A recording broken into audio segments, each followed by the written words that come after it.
that kids know who this school's been named after. It's not just just a birthday. It's not a day off of school. It's not a march. It's not a speech.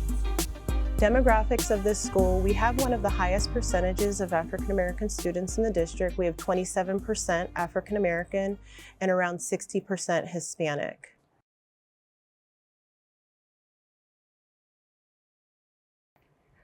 Fresno has a rich history. Within Fresno Unified School District in particular, there has been some systematic issues around racism and with students and families within the district. Fresno Unified in particular has dealt with segregation like the rest of the country. And one of the things that Fresno Unified tried to do to remedy was to create desegregation within the school district. And one of the things that happened is that we had a middle school locally here in the 93706 area code. This was historically a predominantly Black and brown community. And so that middle school actually closed. And what happened is those students, those Black and brown students, were then bused out to neighboring schools. Those students were then treated like outsiders. That wasn't their home school. Their home school was closed and they were bused out. They were very disenfranchised. The district then opened what's called Computech Middle School, which then fed into the high school. It is a magnet program. So we had students from the outside bust into this Computech magnet program within Fresno Unified School District. However, the students that lived in this area code were disenfranchised. Because it was a magnet school, you had to apply, you had to qualify to get accepted into that magnet program. So students within this area code could not attend their own middle school, their home middle school, because it was turned into a magnet. They were bused out. Students that were bused in were still segregated because it was a school within a school. It was a magnet program within a school that fed into a high school that was also segregated into a magnet program on that high school campus. This went on for 3 decades, 30 plus years, until 2014 when Rutherford B. Gaston Middle School was built and opened. It was the first time in 30 plus years that students in this area code have had a middle school, a home middle school to go to call their own, where they were not bussed out anymore, where they were not outsiders anymore. They had their own home school. And that's something that has systematically happened across the country, where under the guise of desegregation, students were bussed out, but did not still have that same equal access and opportunities at the schools that they were bussed out to. And then within their own school district, they, in their own area code, their home school, they didn't have access to. So that's a little bit of a history of what happened within Fresno Unified. And that's not unique to Fresno, that's not unique to California, that's something that has happened across the country.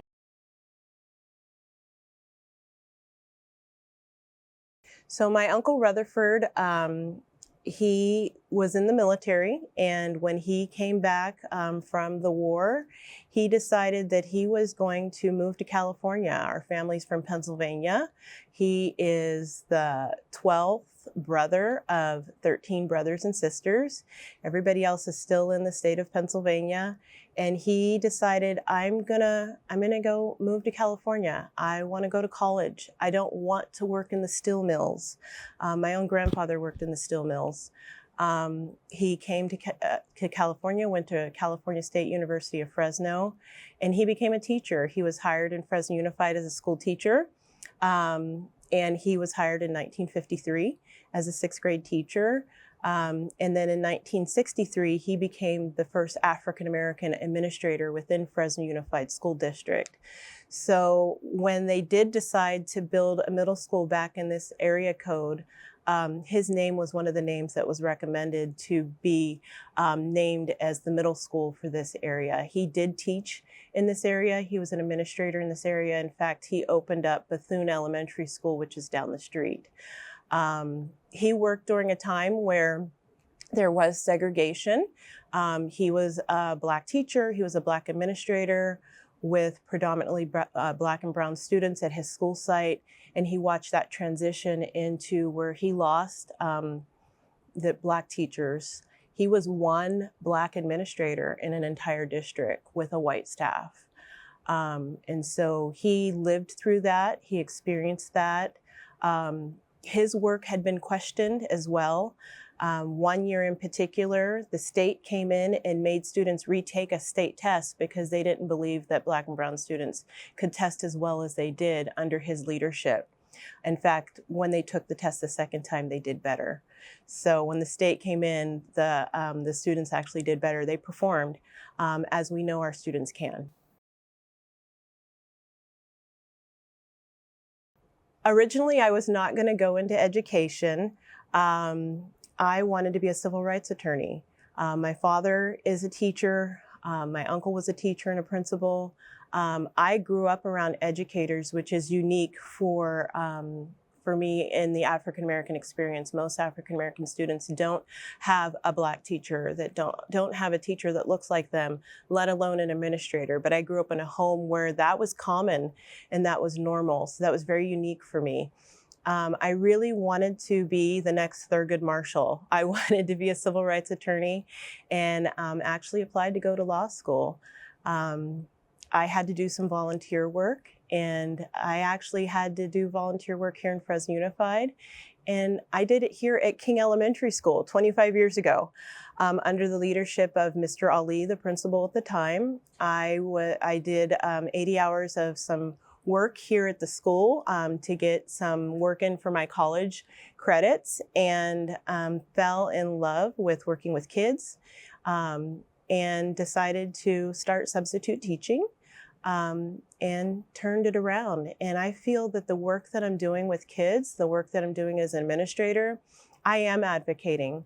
I'm advocating to make sure that students have fair, equal access to opportunities, to education. So in a sense, I'm still doing the work that I felt passionate about when I was in college. I'm still doing that work.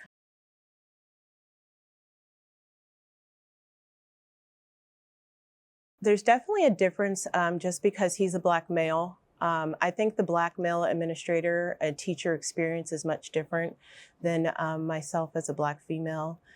He did get to experience segregation. He did get to experience desegregation.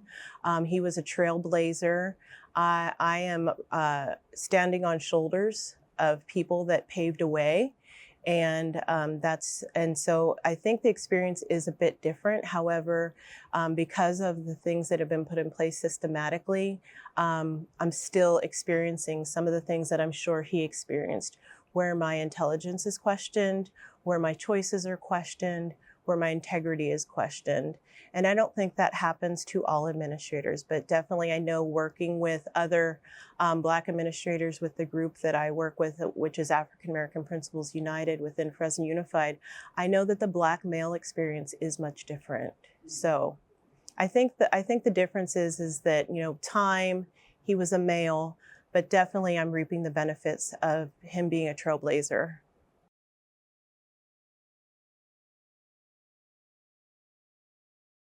I think some of the biggest challenges I face as a Black principal, and even being a female Black principal, is just having my integrity questioned, my authority questioned, my leadership questioned, whereas I know that wouldn't always happen with another administrator. Um, I really have to work very hard to get my team on board with the vision to ensure that all of our students can benefit. So just making sure that I can get people on board. And it's unique in the sense that if I make a decision, sometimes it's second guessed, where if somebody else made a decision that didn't look like me, it would not be.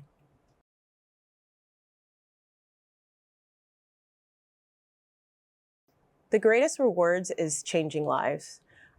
working with students, working with families, working with staff, knowing that you're making a difference every day. Having students come back and saying, I'm so glad that you were my principal. Being in front of students and families, knowing that I look like them, knowing that they can become the next Mrs. Gaston, they can become the next teacher, the next principal. That's how we're going to increase the pipeline of getting more educators in front of students that look like them. One of the things that I'm passionate about is I do really try to recruit and retain staff here on this campus to reflect the diversity of the community that we live in. And it's very apparent when you walk on this campus that that is something that happens.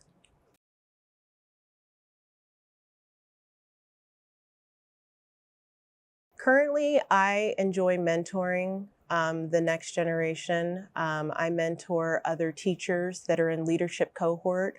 I've mentored leaders that are in the leadership cohort. It is ultimately my goal to bring people up alongside so that when I retire, I know that there's someone in that place to continue to change the lives of students.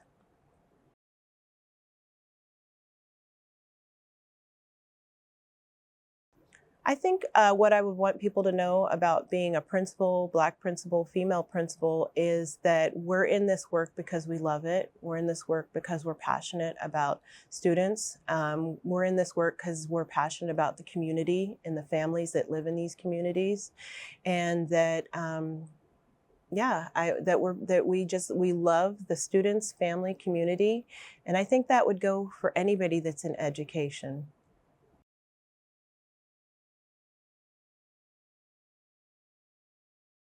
I think it's really important that when we are placing people at sites as the district, that we do that strategically. I've watched personally where I know that if I've worked with a candidate, that I would be able to retain them here within the district. I've watched people come in and out of the district and not want to stay because they have not had somebody who's going to work alongside them, who's going to edify them.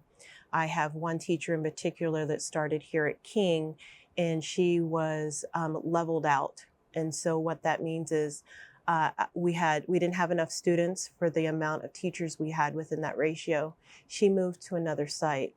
She was not successful at that site. She's at a site where she doesn't have an administrator that looks like her. Whereas when she was here under my guidance, I always reassured her that she was a good teacher, and I wanted to support her and I mentored her. And if she was here, she would have stayed. And that's part of that recruitment and retention piece. Black educators are more likely to stay within a system, within a school site, within a district when they have somebody that looks like them, that understands their unique struggles and that are able to work alongside them. And so for me, that's really important as far as the pipeline of educators doing that recruitment at the colleges, making sure that they're appropriately placed at sites where they're with a mentor, they have somebody that's going to work with them because of the uniqueness of what they're going to face when they go into a classroom.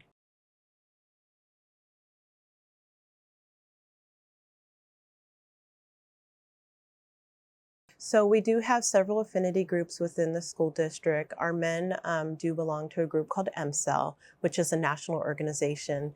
And the women were kind of like, hey, we don't have a national organization of women administrators. And so we formed our own group, and it's called Black Women Educators United. And we do meet quarterly. Sometimes it's just to have a group of Black women that we can talk to and share stories and relate and rely on. It is really good for networking as well. And then we have what's called the African American Principals United. It is an affinity group where it's just administrators, where we are able to meet. We do book studies. Currently, we are reading Black Minds Matter. Part of the book study work is how do we apply what we're learning at our sites with our staff, with our students and our families. And so we look at our student data, in particular our African American student data. We share how we can support each other in ensuring that our Black and Brown students are able to show growth and progress. We have piloted programs at our sites as well. Currently, I'm piloting 2 programs, one in particular for African American students. It's an after-school reading program. And so that's something that we do as a group. And so as far as the African American principals, we meet once a month. We're accountable to each other, we support one another. Again, whenever I need anything, I know that they're a group that they're a text away, they're a phone call away. They will come on site if I need them to. I will go to them if they need me to. And just having that group, I don't think I would be able to do the work that I'm able to do without that support. There have been times where you're in this job and it's a lonely job. You're at the top and sometimes you feel isolated. Meeting with them takes away that isolation. It makes you feel like you're part of something bigger, and they understand the unique struggles that that I go through, that they go through.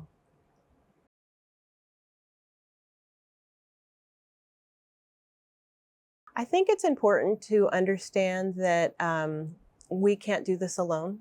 It takes the support, like I said, of the affinity group. It takes the support of having mentorship. It takes the support of the staff here at the school sites, families. So I think it's really important to understand that you cannot do this job alone. You can't do this work alone.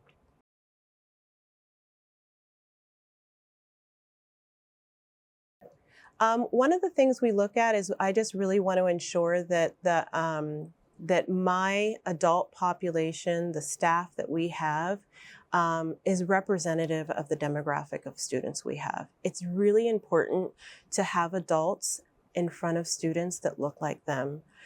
Students are more likely to be successful. We see increased graduation rates. We see increase in students' test scores when they have a teacher or other staff members around them that look like them. And it's unique because I'm able to look at a child and say, you're a child. I had a student in my office in particular, 11-year-old, 6th grade boy. I said, I see you as an 11-year-old boy. Not everybody sees him as an 11-year-old boy. And having someone in this position that looks like them, I see them. And I don't think that always happens. So it's really important to have staff that sees our students for who they are, which are students, they're children.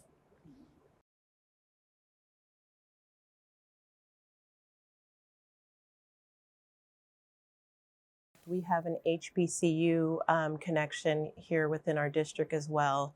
We have 2 feeder high schools that students are able to get HBCU credit if they enroll in a program that we have as well. So we really are intentional about working with our African American students, with our Black Student Union students, that we take them on HBCU tours, but we also brought HBCU to them. So at Edison High School, at Sunnyside High School, here within the district, they are getting college credit. And so we just want to make sure that they have access to everything that college has to offer them. We actually, as a group, as African